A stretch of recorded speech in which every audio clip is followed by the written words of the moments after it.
नमस्कार दोस्तों, स्वागत है आपका हमारे यूट्यूब चैनल अंकित हेल्प स्टडी पर।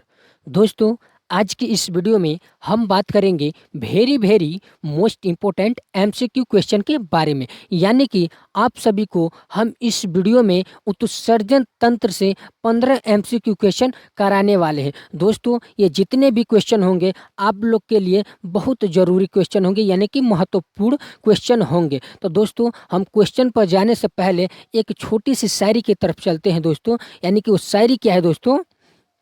इस पल में जीना चाहिए, दिल न किसी का तोड़ना चाहिए। क्या? इस पल में जीना चाहिए, दिल न किसी का तोड़ना चाहिए। बंजर धरती में भी फूल खिल सकते हैं मेरे दोस्त, बस थोड़ा हौसला रखना चाहिए, बस थोड़ा हौसला रखना चाहिए। तो चलिए दोस्तों, चलते हैं हम अपने क्वेश्चन नंबर फर्स्ट की तरफ। तो क्वेश्चन नंबर पहला में क्या बोला है दोस्तों? बोला है कि निम्नलिखित में से कौन यूरिक अम्ल उत्सर्जित प्राणी नहीं है? ए में क्या दिया है? सरीसृप, बी में दिया है पक्षी, और सी में दिया है स्थलीय घोंघा और कीट, और डी में दिया है इनमें से सभी। तो आपका राइट आंसर क्या हो जाएगा दोस्तों? पहला का, तो पहला का आपका राइट आंसर ए नंबर सही हो जाएगा दोस्तों। यानी कि इनमें से सभी क्या है? यूरिक अम्ल उत्सर्जित प्राणी है। तो चलिए दोस्तों, चलते हैं क्वेश्चन नंबर दूसरे की तरफ। तो क्वेश्चन नंबर दूसरा में क्या बोला है दोस्तों?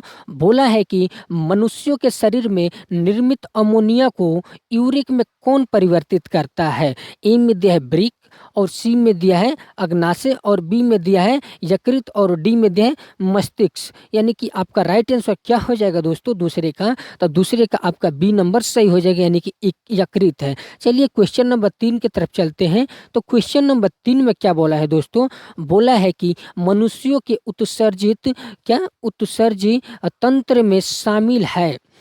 उत्सर्जित तंत्र में क्या शामिल है? तो यानी कि तीसरे का आपका राइट आंसर हो जाएगा सी नंबर, यानी सही हो जाएगा ए बी सी डी। यानी कि क्या है? चारों यानी कि उपस्थित है। एक जोड़ी ब्रेक भी है, और एक जोड़ी मूत्र नलिका भी है, और एक मूत्राशय है, और एक मूत्र मार्ग है। यानी कि ये सभी इनमें आंसर यानी कि हो जाएगा। चलिए क्वेश्चन नंबर 4 की तरफ चलते हैं दोस्तों। तो क्वेश्चन नंबर 4 में क्या बोला है कि मनुष्यों में ब्रेक का मनुष्यों में ब्रेक एक तंत्र का भाग है जो संबंधित है। क्या? जो संबंधित है, यानी कि किससे संबंधित है? तो ए में दिया है पोषण, और बी सी में दिया है उत्सर्जन, और बी में दिया है श्वसन, और डी में दिया है परिवहन। तो आपका राइट आंसर क्या हो जाएगा दोस्तों? 4 नंबर का आपका राइट आंसर हो जाएगा सी नंबर सही हो जाएगा। क्या हो जाएगा? सी नंबर, यानी उत्सर्जन हो जाएगा।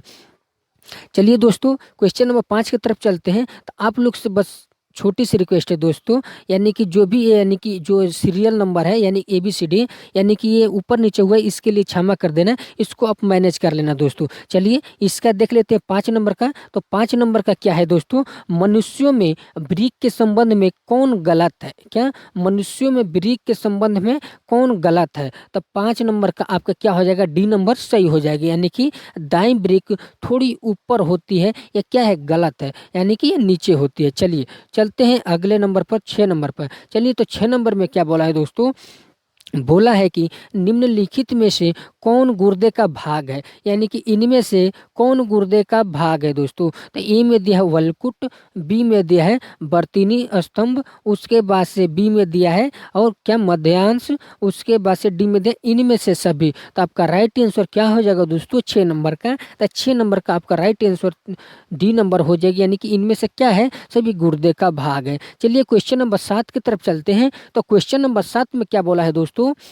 निम्न में से किस अंग में पिरामिड जैसी संरचना पाई जाती है? यानी कि किस अंग में पिरामिड जैसी संरचना पाई जाती है? तो ए में क्या दिया है? यकृत, बी में गुर्दा, और सी में गुर्दा, और डी बी में दिया है अग्नाशय, और डी में दिया है प्लीहा। तो आपका राइट आंसर क्या हो जाएगा दोस्तों? 7 नंबर का। तो आपका 7 नंबर का राइट आंसर सी नंबर सही हो जाएगा, यानी कि गुर्दा हो जाएगा। चलिए क्वेश्चन नंबर 8 की तरफ चलते हैं। तो क्वेश्चन नंबर 8 में क्या बोला है कि उत्सर्जन तंत्र या गुर्दे का कार्यतम इकाई को क्या कहा जाता है? तो ए में दिया है न्यूरॉन, बी में दिया है नेफ्रॉन, और सी में दिया है धमनी, और डी में दिया है एक्सॉन। तो इसका राइट आंसर क्या हो जाएगा दोस्तों 8 नंबर का? तो आपका 8 नंबर का बी नंबर सही हो जाएगा, यानी कि नेफ्रॉन हो जाएगा। चलिए क्वेश्चन नंबर 9 की तरफ चलते हैं। तो क्वेश्चन नंबर 9 में क्या बोला है दोस्तों? प्रत्येक वृक्क में लगभग जटिल नलिकाकार, यानी कि नली का आकार संरचना वृक्काणु पाई जाती है। तो कितनी पाई जाती है? ए में दिया 4 लाख, बी में दिया 8 लाख और सी में 10 लाख और डी में 30 लाख। तो यानी कि आपका राइट आंसर क्या हो जाएगा दोस्तों 9 नंबर का? तो 9 नंबर का आपका सी नंबर सही हो जाएगा, यानी कि 10 लाख तक पाई जाती है। चलिए क्वेश्चन नंबर 11 की तरफ चलते हैं। तो क्वेश्चन नंबर 11 में क्या बोला है दोस्तों?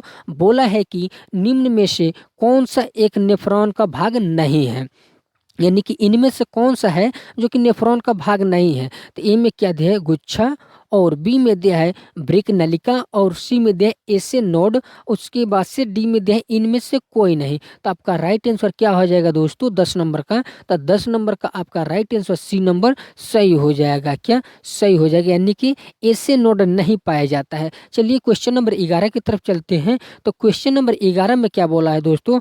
बोमेन संपुट किससे संबंधित है? क्या बोमेन संपुट किससे संबंधित है? तो ए में दिया है गुर्दे से, बी में दिया है फेफड़ों से, और सी में दिया हृदय से, और डी में दिया मस्तिष्क से। तो आपका राइट आंसर क्या हो जाएगा दोस्तों? यानी कि 11 नंबर का आपका राइट आंसर ए नंबर सही हो जाएगा, यानी कि गुर्दे से।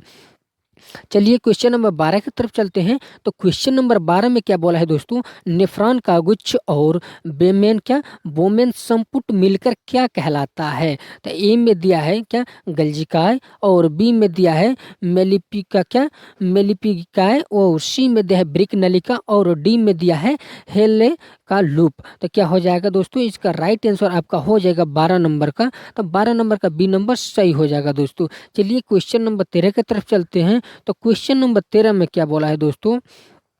हेनले का लूप किस में पाया जाता है? क्या हेनले का लूप किस में पाया जाता है? बी में दिया है लीवर में, और ए में दे हृदय में, और डी में दे ब्रिक में, और सी में दे मस्तिष्क में। तो आपका राइट आंसर क्या हो जाएगा दोस्तों? आपका राइट आंसर हो जाएगा 13 नंबर का डी नंबर सही हो जाएगा, यानी कि ब्रिक में। चलिए क्वेश्चन नंबर चलते हैं 14 की तरफ। तो क्वेश्चन नंबर 14 में क्या बोला है दोस्तों?